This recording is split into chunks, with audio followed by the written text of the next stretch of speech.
Good morning, everybody. Just wanted to give us a quick word of encouragement as we continue on our week. Over the weekend, I preached from Hebrews 12. And one of the verses that it says is that it says, "Let us lay aside every weight and every sin that easily besets us, and let us run with patience." Run with patience the race that is set before us. And so I just want to encourage us. I talked about it in the sermon. I'm not going to rehash it. But run with patience talks about respecting the process. I was watching a documentary the other day about in Brazil and South America, where they have a lot of bodybuilders.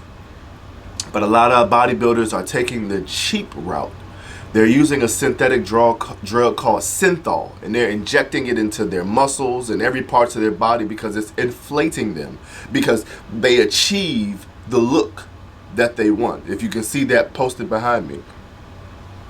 The issue is, on the outside, they look like animated figures that you will want to have for every body part. The muscles, the deltoids, the pecs, everything you want just looks so well defined on the outside. But on the inside, it's toxic. What they're finding out is that after a year or two of injecting themselves with synthol, the very thing that they were doing to create an outside appearance of success is actually killing them, because it's starting to destroy their muscles. And most of the people who who take the synthol, they end up having to have life-saving surgery to remove the stuff before it eventually breaks down their muscles and their bones and actually starts to poison their body and kill them. So my caution to all of us today is to run with patience the race. Respect the process. Just like the bodybuilders didn't respect the process and they cheated because they wanted the external results, but not understanding that when you cheat the process, you can get the external results. But on the inside, they were dying. On the inside, it was killing them. And so I encourage us all, don't chase after strictly results in life. Don't chase after things that appear on the outside and you look glorious, but on the inside you're really dying. Run with patience, because God has designed it that way, because God is a God of process. God could have snapped his fingers and just made everything that he needed to, but on day one, he created this. Day two, he created this. Day three, it always says in the process of time. But most importantly, one of the most powerful statements that are made, it says, "Well done, my good and faithful servant."